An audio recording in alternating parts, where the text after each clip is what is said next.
Hey there, welcome back folks to the Via Pinstriping page. If you are new to this channel, please consider subscribing, and if you are a returning subscriber, thank you so much for watching.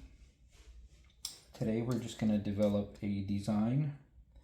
I have here my Kafka #1 scroller, and I have a blank aluminum sign here, and I'm actually working on the cellophane that protects the actual sign, so all those little scuff marks aren't actually on the aluminum sign, they are on this cellophane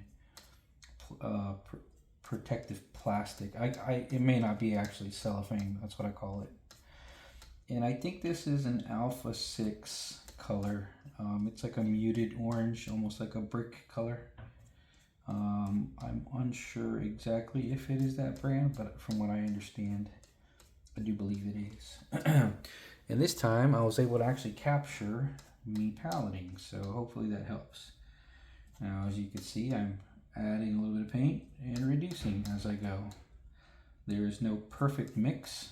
You just kind of get a usable mix for the moment. Now let's try to develop a design without knocking this thing on the ground. So we're gonna do an inverted teardrop shape, which actually kind of is the actual, I guess, the way an actual teardrop would go. We're going to start in the middle. We're going to slowly work our way out, sort of a straight line away from the center line, and then we're going to go a little bit sort of a sharp in to give us that nice rounded bottom. And what we're going to do is we're going to mimic the other side, and as you can see, I've reduced my paint a little bit. I've just kind of mixed it to the consistency that I want for that line, right? Depending on the line that you're going to pull and the move that you're about to do, the consistency may be slightly different. All right, we're out, and right here we start to turn inward.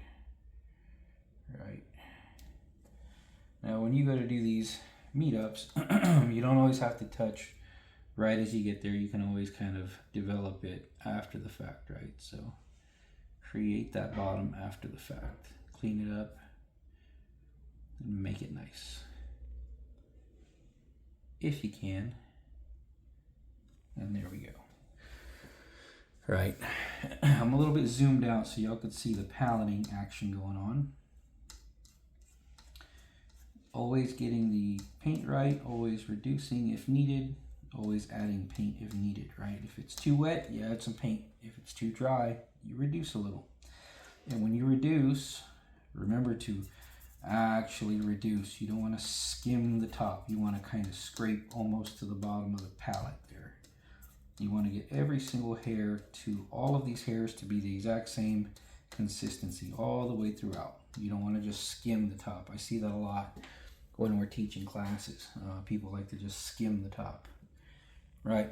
Trying to avoid the camera, so if you see some weird hand movements, that's what's happening. So we're going to go from the outside, we're going to go inward, come out, and back inward. That is an S curve, right? We're actually going to touch. I have no idea what I'm going to be doing next. I'm looking at it, I'm thinking, all right, I want to do that, right? So we're literally developing this as we go. I had no pre-planned, conceived notion of what I was going to do. Now, if you look here, I drew some grid lines. I used the Stabilo pencil. Now, I didn't start right in the middle of the square. I started slightly inward, and it seems as if I kind of made it to the opposite end of slightly outside of the middle to hit this part, right? Not really touching. So when you go to do them, you always want to be aware of your distances and where you started to turn, right? So that way it looks the same when you do it. It just takes practice, right? So you go in, you're going to go out. We're not going to quite hit the center of the square, just kind of outside of it. And we're going to go inward. Right. Now I noticed that I've landed slightly high on this one, slightly low on that one, so you can actually fix that by making it a little bit thicker here on the bottom and a little bit thicker here on the top. Kind of gives it the illusion of being correct. Yes, you do end up with sort of a thick to thin situation, but it's a way to fix it kind of on the fly. And sorry y'all if I haven't had any videos out in a minute. You know, work and life, you know how it goes. All right, so we got that much. Now I think we're gonna try to go outward with this design. So I'm just gonna give it a nice swooping C curve, right? Nice. We're gonna not touch, but we're gonna go out. And again, I'm trying not to hit the camera, so I'm kind of doing some funny hand movements here. Let me see if I can get behind the camera to finish this line off.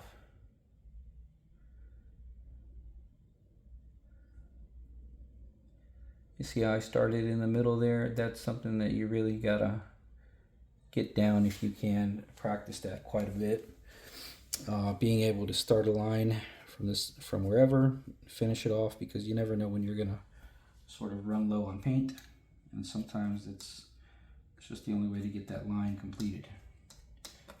Looks like I've touched the line there, so let's fix that. I'm going to get a very small piece of shop towel here. Those are the blue shop towels that you can get from Walmart or any automotive store, right? I'm going to dip a little bit in my reducer, which I'm reducing with mineral spirits at the moment. I generally like naphtha better, but right now that's what they had at Walmart. That's what I had available to me, so that's what I bought. And now that I've wiped that off, let it dry. If you need to, get a dry one, kind of wipe off the haze because it tends to leave a haze. Right, and then we'll start up a little bit high. That way we got enough time for the brush to expand to the right size, right? And we'll just kind of fix that right there. Boom, like it never happened, right?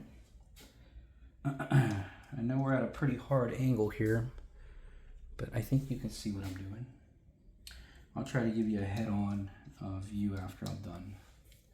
Right, so now we're gonna mimic this side. You always do the side opposite of your dominant hand first. That way there's less chance of you sticking your finger in it the way I just did. Right, so we're gonna swoop down. I see that I've got a little corner here. I see that I go slightly below the line and I kind of finish right about where it finishes. So always be aware of them little shapes that you're leaving with your grid, so that way you can maintain the same swoop, the same feel. Right, same distance, try to keep them same gaps. Pay attention to your little square there in your grid. Go slightly below it and then raise back up. Right.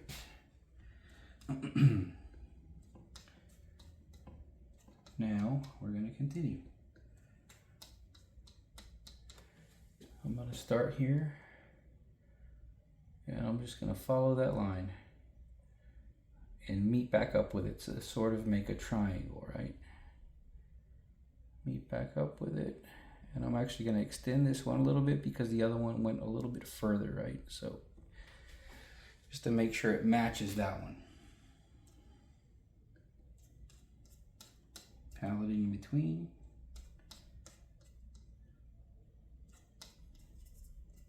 Right. Now we're going to do the same thing over here and see where you meet up. You met up quite a big distance away, so you want to try to keep that amount, right? So, you know, maybe like 1.25 inches of already touching line. So we're going to follow that. We're going to do the same thing. We're going to keep going and going and going, getting closer and closer to the line, trying to meet up with it right about the same point as the other one. Right, now let's try to get this to come downward a little bit. So what I'm going to do, I have the option in my mind of going all the way around, but I think what we're going to do is we're going to kind of do a semicircle. We're going to go out, we're going to go in, we're going to stop before we touch. Right? We're going to do the same thing over here. Now when I do these designs, folks, feel free to take them and do the exact same design and practice with them. That's the point of this, right? You can do this with a regular sword brushes if you like. I just happen to be using my scroller because that's something that I learned to do these designs with originally. And frankly, I just have an easier time with the scroller. Right, so now let's give it a little bit of complexity because we have a lot of round shapes, right? So let's try to give it a little bit of some more spiky stuff, if you want to call it that. Right, so I went from here, I crossed over. Notice that little corner gets very close to this and ends almost as low as our original teardrop shape.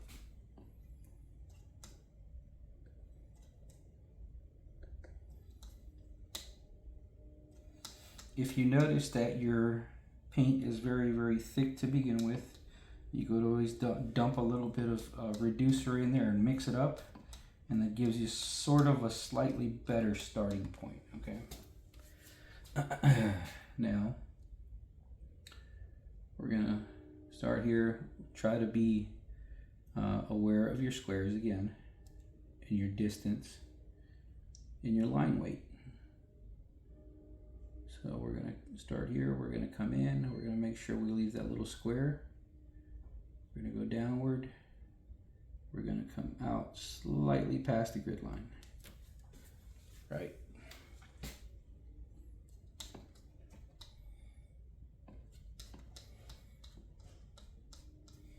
Now we have to figure out what to do with these open-ended lines. Slight rule of thumb with pinstriping that you do not want to leave just open-ended lines that don't go anywhere, and this is a prime example, right? You could make them thick to thin, which is one sort of an option. It almost looks like the line is depleting, right? It's going from a thick line to a thin line. Sometimes that's an option. The other option is to turn it into something like an arrow, right? So I'm going to start here, and we're kind of give it almost like a tusk shape, right? Like an elephant tusk. Start far away from it and meet up back with it. I did sort of cross these because I'm trying not to hit the camera, but kind of went past my meeting point, so I'm just going to fix that a little bit. Right. And same thing over here. We're just going to start slightly away from it. Try to make sure you have the same gap and you go the same distance before you connect back down with it. Now, since I've extended that other one a little, I'm going to do the same thing over here. Right. Pretty good little design as is, right? So now let's give it some finishing touches. This is actually, if this was the front of the car, let's say this is the grill here and back there is like the front windshield wiper. This is technically the correct way that it's supposed to go, is wide then skinny. Because this is supposed to mimic at least the teardrop shape from what I've heard through some videos of like Von Dutch, is it's supposed to mimic the wake on a wave, right? So if a car is coming, driving this way, the wake would be becoming wider and trailing off. So that's what Von Dutch, one of his interviews said, that some of these teardrop shapes, or his teardrop shapes, his designs were sort of based on what he saw the patterns were being made from surfers, right? So I'm gonna give it a little bit of finishing touches here. I'm gonna give it kind of little triangles in here. Now because I didn't quite hit, my teardrop isn't quite centered, I'm actually gonna try to recenter it with these little triangles. These are just nice finishing kind of things that you can add to it. Makes it look a little bit more complete.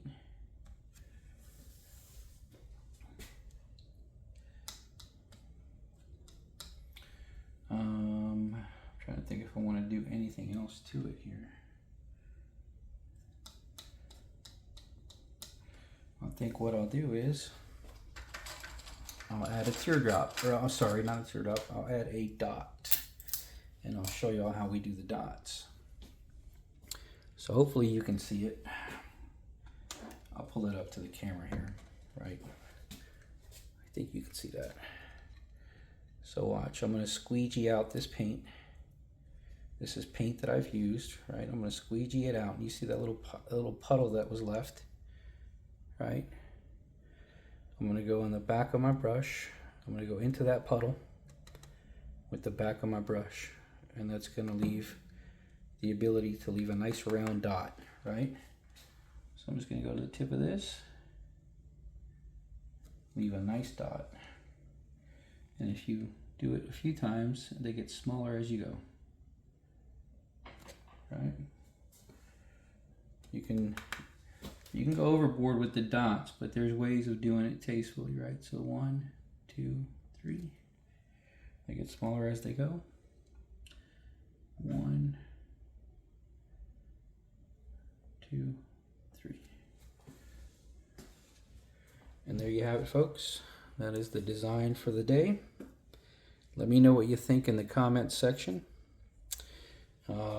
This was just on the fly, and hopefully I'll be back with some more videos soon. Let me take this off of the camera holder, and I'll give you a head-on shot. Right. Let me lower the... Right, there's your head-on shot. So if you're trying to hold this, if you're trying to study it, I would suggest you screenshot this, and you can study it for a while there before you decide to paint it, or you can look at it while you're at work, or whenever you get a moment, take a glance at it if you want to tackle this particular design. That way you can come back to it, kind of understanding what I did. And yeah, let me know how that works for you. And thank you very much for stopping by, and have a great day. All right, bye.